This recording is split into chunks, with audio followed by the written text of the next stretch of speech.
भारतातील सर्वात गरीब 10 राज्य. तर पहिलं आहे बिहार, झारखंड, मेघालय, मध्य प्रदेश, उत्तर प्रदेश, आसाम, उडीसा, छत्तीसगड, राजस्थान आणि हरियाणा. भारतातील सर्वात गरीब राज्य हे बिहार आहे. बिहारमध्ये काय लोकसंख्या जास्त आहे, त्याप्रमाणे तेवढ्या सुविधा कमी आहेत आणि शिक्षणाचा अभाव आहे. झारखंडमध्ये पण गरिबी जास्त आहे, शिक्षणाचा अभाव आहे. आणि मेघालय, मध्य प्रदेशमध्ये आदिवासी संख्या जास्त आहे, शिक्षणाचा अभाव आहे, त्यामुळे मध्य प्रदेश गरीब आहे.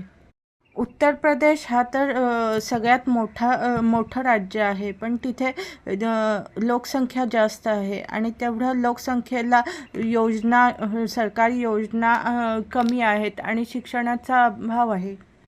छत्तीसगडमध्ये सुद्धा आदिवासी संख्या जास्त आहे आणि त्यामुळे निरक्षरतेचं प्रमाण जास्त आहे. सरकारच्या ज्या योजना